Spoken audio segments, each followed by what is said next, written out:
어려운 시국에 서로 같은 편 하면 대한민국 육군은 다 같은 편입니다. 그렇습니까? 정우성이 연기한 실존 인물 장태환 전 수도경비사령관. 연두광이 잡으러 가야죠. 그의 육성으로 그날의 진실을 들어보겠습니다. 장태환 전 수도경비사령관은 64시였던 1995년 MBC 김한길과 사람들의 출연에 입을 열었습니다. 12.12 사태는 바로 그 반란에 관한 정보를 수집하는 총책임자인 보안사령관 전두환 장군이 그 반란을 주도했기 때문에 그 반란에 대한 기도를 철저하게 그 보안을 유지했기 때문에 저야 참 하나의 그 반란을 진압하는 전술 지휘관에 불과한 거지만은 그보다도 그 고위층 그 국가 정보를 참 전부 보고받을 수 있는 계엄사령관이나 국방장관, 대통령께서도 깜짝같이 몰랐으니까. 참 천연들한 그 모르는 상태에서 막 그분들은 지금 와서 생각해 보니까 저희들은 그지 전혀 몰랐지만 그 지가 연희동에 그 사람들 그 저녁 식사에 그 유인대에서 그 지가 그 도착한 시간이 저녁 6시 반인데 하면 6시 반에는 거의 95% 이상 거의 참 그 반란을 완전히 성공을 보장시켜 놓은 상태에서 그게 이제 그날 저녁에 이제 실제 병력이 지가 요구했던 병력이 한 사람이라도 동원이 되었습니까?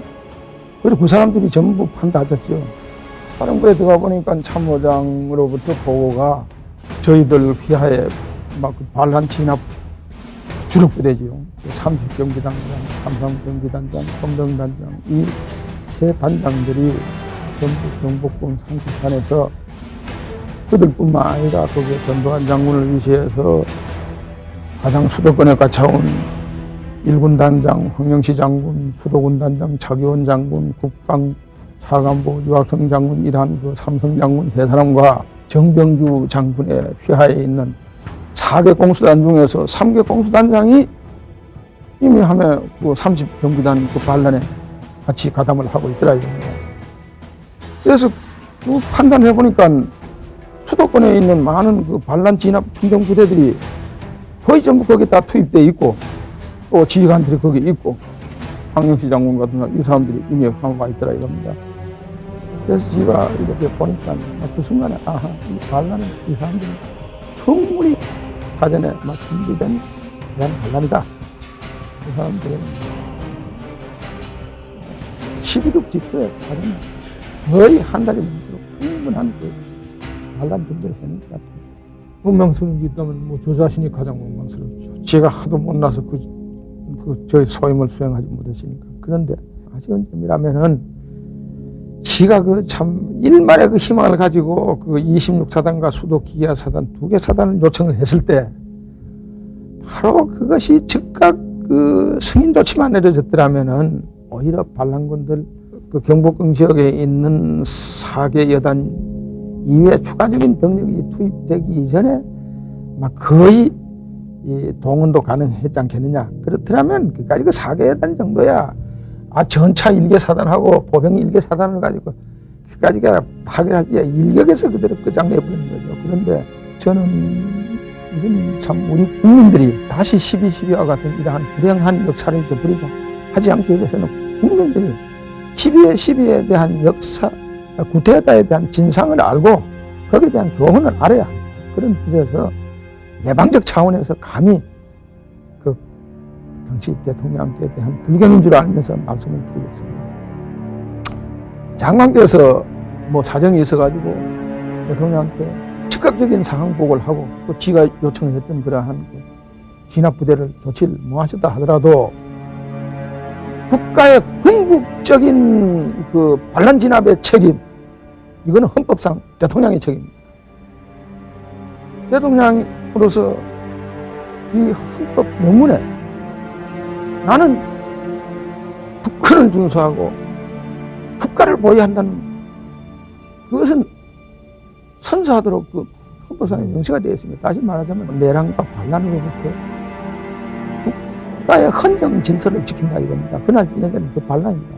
그럼 대통령께서 장관의 그러한 보고가 적시에 없더라도 반란 인정할 때 훈후에게나 야 장관한테 빨리 얘기해서 즉각 필요한 조치를 해서 이 반란 진압해 말 한마디로 끝장입니다. 그 정수하 장군도 그 사람이 그 밀연한 사람이지 그 사람이 집에 나가서 그렇게 한 6개월 있었더라면 우리가 국방장관으로도 모실 수도 있고 또 그 이상으로도 모실 수가 있는데 그러고 장 선배도 그 밑에 저희들 저 부하들은 장 선배를 토제부터 연금하자는 이런 말이 있었는데 지가 있다 혼돈을 냈습니다. 진짜 무슨 소리를 하고 있나? 그거는 우리가 모시고 앞으로 큰 일을 할 텐데 이러면서 지가 그 부하들에게 그 권유를 물리쳤는데 아이고 이건 뭐 그 상황이 벌어지니까 장 선배가 온통 부대에 돌아들어가서 뭐 병력을 동원한다 뭐 때리 죽인다 난리를 치 온통 활각 서울이 뒤집어졌지 않습니까?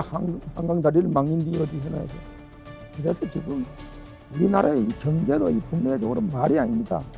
그만 돈에 이 3만 원 하던 것이 7만 원 합니다. 장 선배 그 책임이 큽니다. 딱 그 소리를 듣는 순간에 아차 이제는 시간 문제다. 이 사람들은 문건 장악이 문제가 아니라 정수와 총경을 연행하는 게 문제다.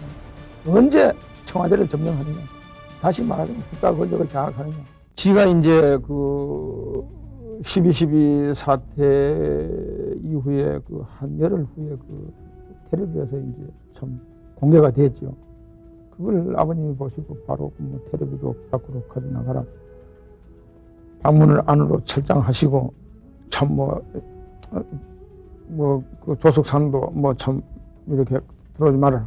그래서 대구 뭐 참 막걸리를 가지고 한 4개월 내가 그놈 죽는 꼴 보기 전에 내가 먼저 참 죽어야지. 아버님의 참 그 가슴에 참 지가 묻혀서 통곡을 하는 그러한 참 부모님과의 그 참 이 불화의 그 사별을 했죠.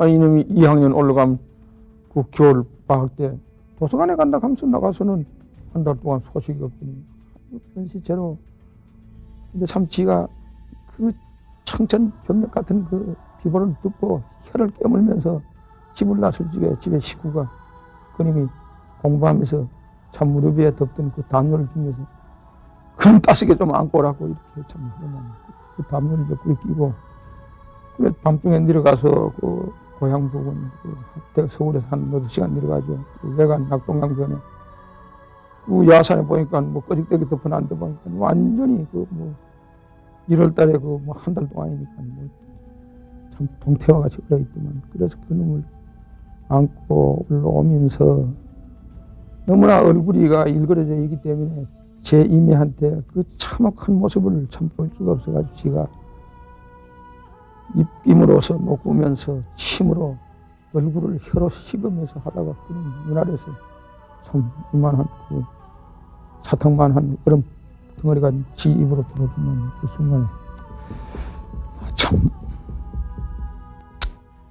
이놈이 얼마나 참 애가 마지막 원망하고 이 세상을 원망하고 가는 눈물인가 생각하지 오늘날까지 저의 가슴에 수만 개 참 못이 되어지 모르는 일을 하고도 왜 이렇게 불행하게 집이 이렇게 되어서 참담하게 되어서 온 식구가 죽네 마네 이런 걸 생각하면은 뭐 세상이 원망스럽고 이 세상이 무슨 폭발해서 뭐 없어졌으면 싶은 생각이 들더라고요. 안 그렇습니까? 그게? 우리가 무슨 뭐 국가의 잘못을 해서 도둑질을 해서 역모를 꾸면서 이런 일을 하지 않은 이상에 어쩌면 그렇게 가족이 비참하게 돼버리는 거죠. 그로 인해서. 그렇더라면은 제가 농담을 했어요. 그 이후에. 당신은 왜 그쪽에서 회유할 때에 농담으로 회유할 때에 그쪽에 가 있으면은 그저 득세하고 호의호식하고 가족 잘 지내고 그렇게 좋은 짓을 왜 안 해서 이 집구석이 이렇게 망하게 만들었느냐. 제가 농담으로 그런 소리도 했습니다. 그분은 언제나 저한테 이 얘기가 장장군 하였던 우리가 12.12에 대한 진상을 국민에게 공개할 때까지 그때까지 건강에 유의하자. 자네 그 심장 그 수술했는 거 참 조심하라. 항상 술을 먹더라도 저에게는 덜 먹도록 잔을 빼었고 바로 그분이 돌아가시기 그 가출되기 그 3일 전에도 저하고 참 그렇게 아주 대작을 했습니다. 했는데 참 건강에 대해서 말씀을 하고 이렇게 하시던 그분이 갑자기 그 10월 달이죠. 89년도 가출을 했다고 한 일주일 지나고 난 다음에 그 참 사모님으로부터 연락을 받고 저것들 상당히 그 궁금해했는데 넉 달 후에 그 이듬해 그 송추 어느 계곡 그 탄약고 그 철조망 안에 그 탄약고 안에 그 뭐 부대는 없었습니다.